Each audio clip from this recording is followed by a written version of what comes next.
Hey everyone, Amy Joy here coming at you with another video, and it'll probably be on the podcast and the lecture series.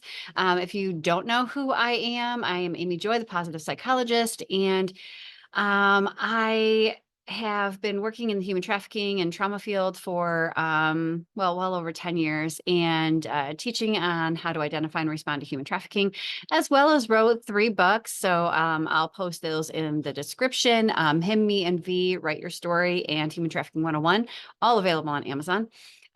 So don't forget to hit the like and subscribe button and notification all if you want to keep up with what's happening. I wanted to bring you another video as a follow-up to one that was on the lecture series, and I post the lecture series. I'm now a professor and I teach psychology. So in order to help support my students, I've been producing these small lecture videos for them to go back and rewatch and understand a little bit more about the topics that we're discussing. So one of the topics was, and I had posted a video on this about a week ago, on self-efficacy and self-esteem. And so I'm going to just briefly overview what those things are. But also when I went back and I was like, you know what, um, self-efficacy, the definition in and of itself is the ability to know that you can handle any challenge basically that comes your way, right? It's your level of confidence. So I'm like, we're really talking about confidence here. We're not necessarily, people don't go around saying, I've got a really high level of self-efficacy. But if you have a certain level of confidence, that's exactly what this is, right? The knowledge that you can conquer the challenges that come your way. And if you haven't done that before, then you can figure it out. You're confident that you can gain the knowledge, the skills, the abilities to handle whatever it is. So that's basically self-efficacy. Self-esteem is very subjective, very individualistic. We don't have a measuring stick to go, oh, this person's got, they're a 2 on self-esteem and this one's an 8 on self-esteem. That's not generally how we measure it. It's very subjective. So self-esteem is basically the value you place on yourself and your ability to contribute, and the value you provide in society. So that's self-esteem.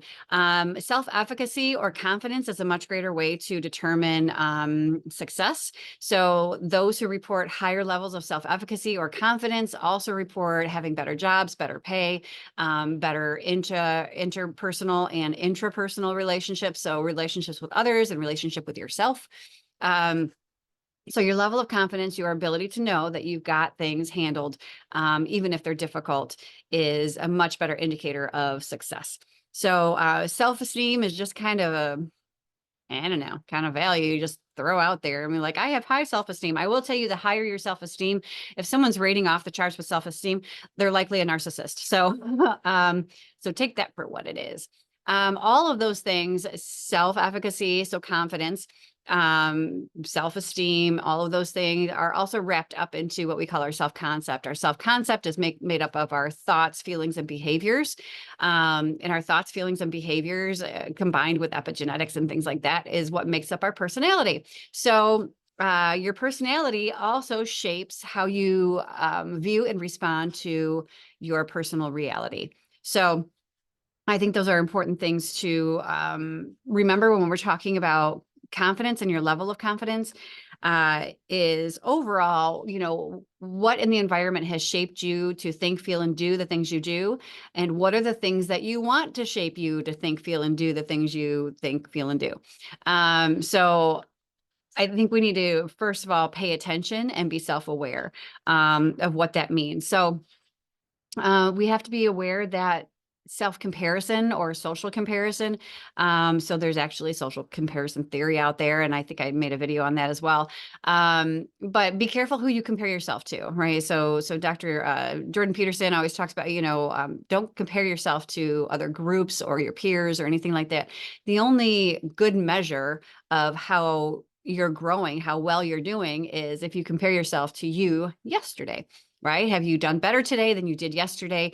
Do you have a plan to do better tomorrow than you did today?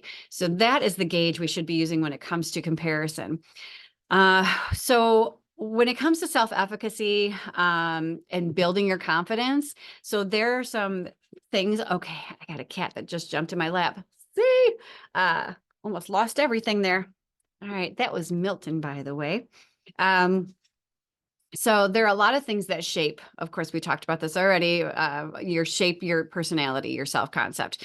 And we cannot divorce epigenetics and personality type and, the temperament that you come out with. If you're a parent, every child that you have is different and you know it from birth. So you've got one that's, happy-go-lucky and, just smiles all the time and just loving life. And you've got one that's, disgruntled and cranky and just very unhappy. I mean, their temperaments are very, very different.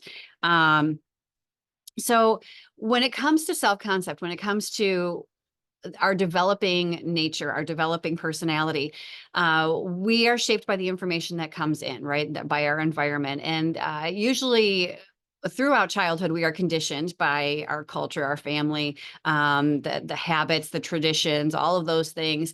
And usually in adolescence, we see a shift where adolescents are now listening to peers more than they are parents, because it's a natural drift. It's a natural trying to find themselves, who they are, divorced from their parental or caregiving, environment, because at a certain point, not too far in the future, they're going to be on their own. They're going to be living independent. And in adolescence, the brain just switches on this risk and reward system that tends more to the risky side. It tends more to the I'm going to buck the system. And they're getting information from other directions that say, okay, I was raised in this culture, but it doesn't match up with what my friend's saying, So if you've got a 13-year-old girl, let's say, who is her parents are very conservative, and you cannot date until you're 16 years old, and she just got asked out to the 8th grade dance, and she really likes this boy. So, what is she going to do? She's got choices to make. Her friends are telling her, hey, just, don't tell him and go to the dance anyway. Or, does she tell her parents and risk them saying no? And, and then she waits it out, or whatever the case may be. She's got some choices ahead of her because she's got different information, conflicting information coming from outside sources. So that is a very natural process in adolescence. It's very difficult for some of us parents who have raised children, right? That it can be a very challenging time. I was very blessed that mine, didn't drive me too nuts. It was fine. They're amazing people. So growing and developing your self-esteem, not your self-esteem, your self-efficacy, and your confidence is a process, right? Of doing, learning, failing, doing, I should say failing, learning, right? So we get on this loop when we decide that we want to go after something, when we want to do something, and usually that comes from a spark of passion. What you love to do, what you lose time doing, is usually where you're supposed to be. That gives you a lot of meaning and purpose in your life, and it tells you to go in a certain direction. So when it comes to the risk reward system here, when it comes to building confidence, when you set out on a goal and you make a plan to accomplish small objectives, right? Small activities along the way to get you to that bigger goal. The more you reach and accomplish those objectives and those activities, the more it turns on that dopamine loop, right? The dopaminergic loop is what they call it. So the anticipation of actually having that goal or that dream or whatever it is activates dopamine. It rewards you right away. And that converts, it's like a sister chemical to noradrenaline. Noradrenaline, of course, you hear adrenaline in there. It moves you to act. It moves you to really do something about it. So once you take that step and you do something and you accomplish that task, you have a sense of mastery. Now, a sense of mastery is part of self-efficacy. That's part of building your confidence. So every time that you accomplish something, you release another sort of blast of dopamine. You're rewarded again. And so if you don't have another task after that to pick up where you left off, it just kind of atrophies. That loop is closed and you need to kind of rejuice yourself and jump in again. So when it comes to building confidence, over and over again, right? That dopaminergic loop, that is every time you reach a goal, a new mini goal, a big goal, that sense of mastery builds your confidence. But the opposite is also true. So when you have thoughts of, I feel like crap today, right? Then it triggers a neuropeptides. And neuropeptides are the I feel crappy chemicals, right? And they react with neuroreceptors all over the nervous system. So, and you literally physically oftentimes feel crappy because those thoughts have kicked it into gear. So now we're on this I feel crappy loop instead of the dopaminergic loop. And I feel crappy thought turns into I feel crappy physically, turns into I feel crappy physically. So now I think I feel crappy. In my head, I'm going to say that over and over again. I don't feel good. I don't feel good. And the I don't feel good thought just continues this big cycle of I feel crappy loop, right? Until at some point you decide, hey, I'm on this weird loop. I don't feel good. And it might be a couple hours, it might be a couple days, couple weeks, couple years, hopefully not that long, until you realize, you know what, I have been on this cycle of not feeling great. And I need to get off of this one. I need to get into the dopaminergic loop. I need to get into having a goal and doing something that's productive. So when we get into that crappy loop, it's really important that we become self-aware. Actually, it's important we become self-aware before we get into that crappy loop. And that we say, you know what have I been thinking? What have I been feeling in my body? What have I been feeling emotionally? So all the psychological and physiological things that go along with thoughts and feelings and behavior, keep track of those if you're not sure what's going on. So if you want to change your level of confidence, you first have to get off of that crappy loop, right? So the first thing I would tell you is get comfortable being uncomfortable. Every time there is a change, whether it's one that we provoke or something that's forced onto us, there is a level of friction, frustration, uncomfortability, and better that you make that change and be uncomfortable knowing that it's coming and that it's going to be there and you're going to deal with it and move through it and learn and grow, then just wait for change to hit you in the face. And then you have to adapt and change and all of those things. So, but it always requires time of uncomfortability. It always requires you to sit and just stew in the yuck for a minute, because and it might not be yucky, but there's definitely this friction of this is my familiar known, this is the unknown, and I'm rubbing up against that, and it doesn't feel good, because we all want to stay in homeostasis. It feels better to be in the familiar. It always feels better to maintain status quo, even if status quo is poor as hell and I got no food to eat, right? But that's comfortable, it's familiar. If that's what you've lived for the last 30 years, it's comfortable and familiar. So to step out of that and be like, I need to do this, I need to go back to school, I need to get a better job, I need to update my resume, all of that may feel really scary and uncomfortable.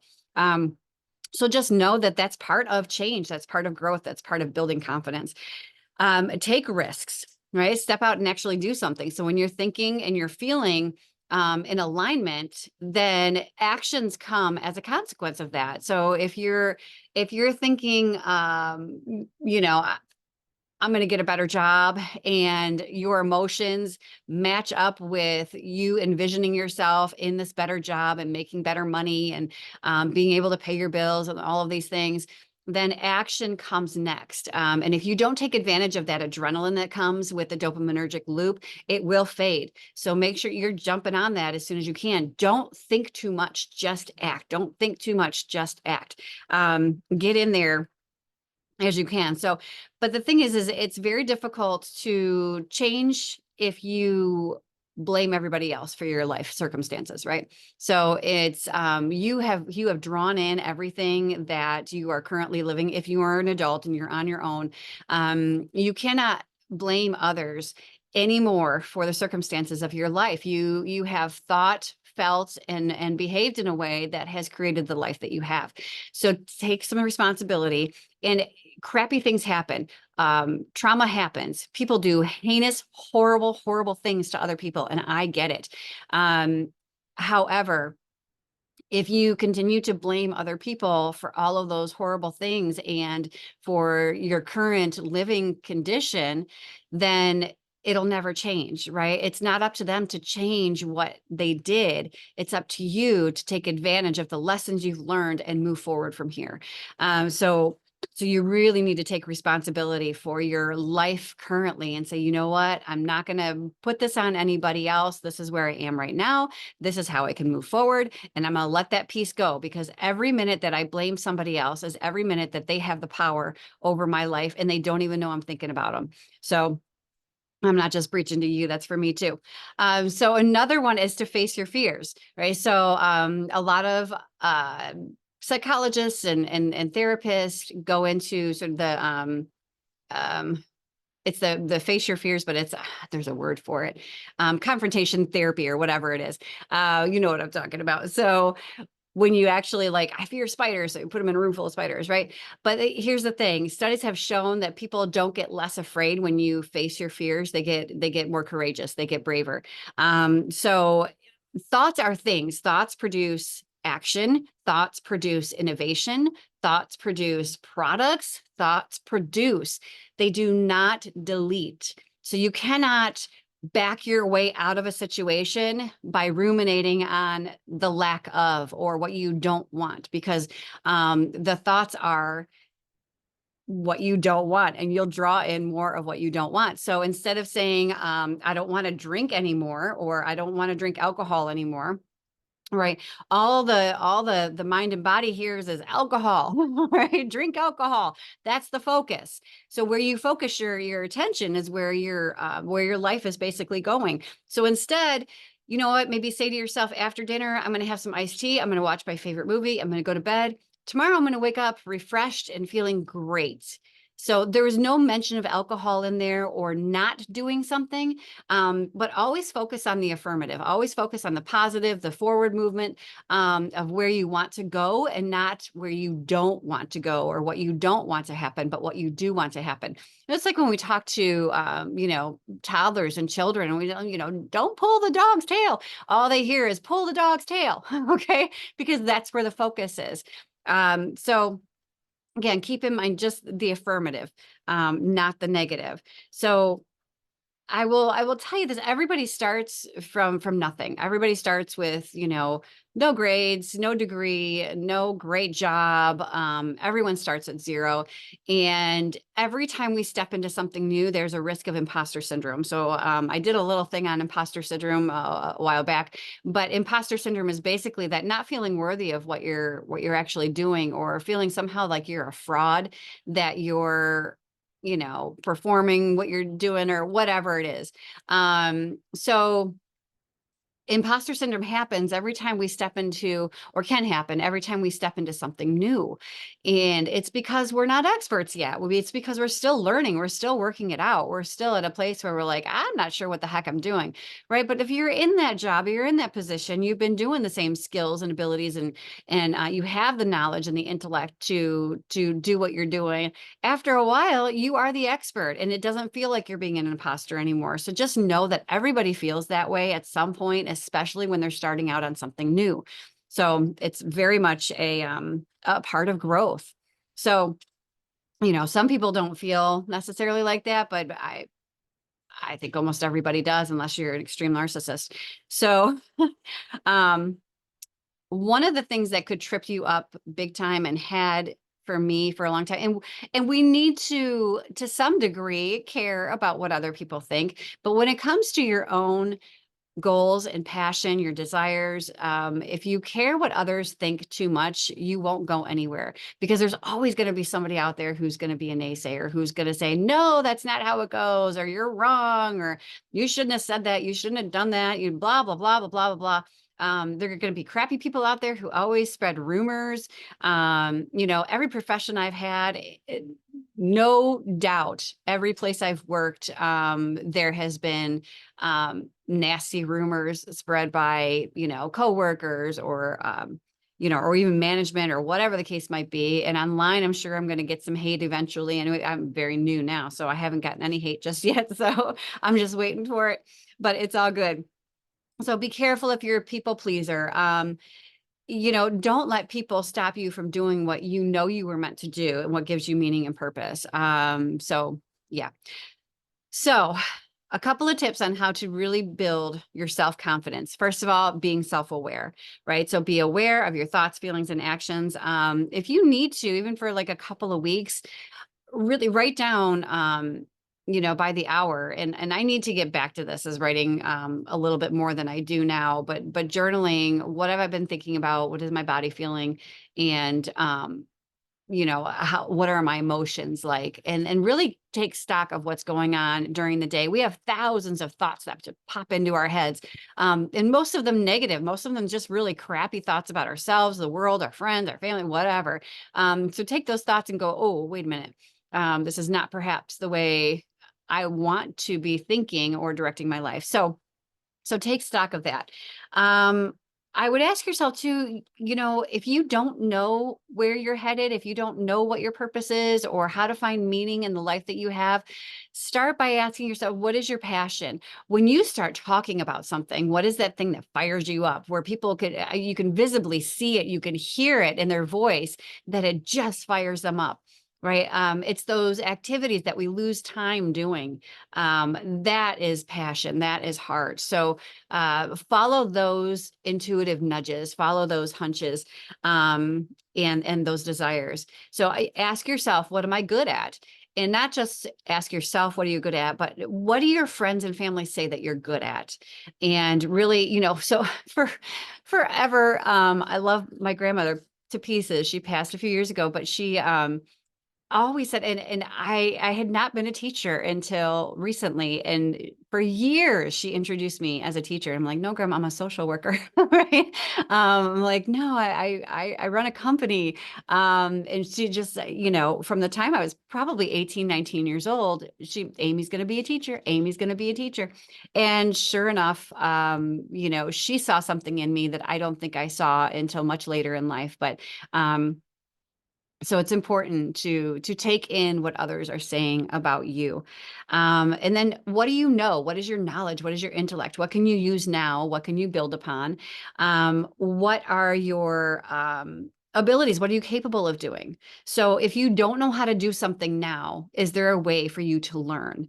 Do you want to be a tradesman? Do you want to learn how to build a house and do all the plumbing and the electrical and build it from the ground up? Well, what is the process of learning how to do that? Do you have the ability to do that? And I would tell you that most people have the ability to do basically almost anything, because we have access to all the world's information on the computer through YouTube, through Google, through other, informational sites. So take advantage of those things. Take action despite your feelings. Notice your thoughts and ask yourself if you're aligned with your goals and behavior. So if your goal is to become a teacher, but your behavior is that you're sitting on the couch just watching Netflix, your goal and your behavior don't match up. So really take stock of what's going on there. So but take action despite your feelings. You might not want to, you might not feel like it, but just maybe don't think and act. Just don't think, just act. But the more you think, feel, and act on the things that you want, the goals that you have, your personality traits will actually start to develop in a way that recognizes opportunity when it comes in that particular area, whatever that goal or passion is. It's really, really interesting to see. So people's personality, their self-concept, their view of the world begins to open up and change. They become creative and curious, and feel like they have more autonomy, which is like the freedom to do what you want to do, and more authenticity, which is that knowledge that if I decide I'm going to go off in this direction, but all of my friends and family are going off in this direction, I still have it within me to go off on my own and follow my passion and my dreams and my goals, despite what others are saying. So that is a level of authenticity. Authenticity is saying what needs to be said when it needs to be said. So it's really a part of that self-actualization process. So I would encourage you to, to really stop and think about what you're thinking, doing, feeling, and does it align with those goals? Another tip is to really envision the person that you want to be, because that will incite those emotions that go along with, getting all those nice, juicy chemicals flowing that get you motivated to act. So live intentionally and have a real clear picture of what you want for the future, what you want for yourself, what you want for your family, and align all of those things. So again, the friction between those is probably what's stopping you from reaching the goals that you have set. And sometimes that friction comes from a deep, deep place of unknowing, of unconscious thoughts and feelings and things that are rooted in the past. So if you've got this idea that you want to be wealthy and have a better home and a better life and a better job, but you grew up in a home where money was the enemy, it was awful, it was only horrible, hateful people have money, right? So take notice of how you were conditioned and how you grew up, and are those conditions thoughts still ringing in your ear? I would tell you this: prepare, right? Make a plan, get on a schedule. And for me, I love a paper planner because I'm very tactile, and I still love paper books. I still love to write things out, and I think it sticks better in my head to do that. But when it comes to planning, here's the thing. So preparation plus opportunity equals miracles. And it's an amazing process, because when you start to prepare your life for a future that you envision for yourself, all of a sudden you see opportunities you didn't see before.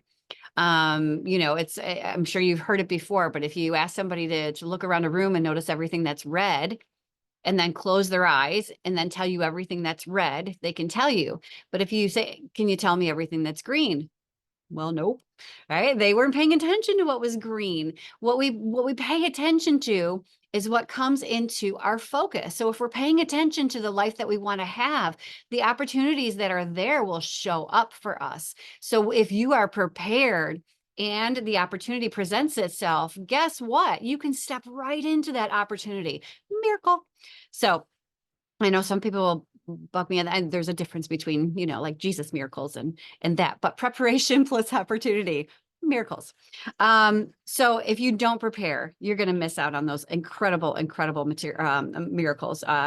It's just amazing what setting goals and small tasks to get you there can do for you. It's amazing what envisioning your life in the future can do for you. It's amazing what planning and preparation can do for you. So those are my tips on building confidence. It is a process of being. It is not an end destination. If I ever get to the end of a destination, I better be dead. So I don't ever want to stop learning. I don't ever want to stop growing. I don't ever want to stop setting goals. Our life here is very, very short. It is time limited. And if we waste the time that we have wondering if, someone's going to laugh at us, or someone's going to be mad or upset, we're just not going to get anything done. So, and I understand we are human. Those things happen, but it's much better to develop a plan, to think your own thoughts, to make sure that you're on a path of purpose and meaning. And with that, I will say to you, please like and subscribe this channel, hit the notifications button as well, or that little bell thing. If you're interested in the books, I'll post a link for each of those in the description box. I'm available for keynote speaking and for seminars on human trafficking identification and response training, as well as trauma-informed care, prevention, and intervention training. So if you want to know more about that, go to amyjoypresents.com. It'll give you tons of information on what's happening there.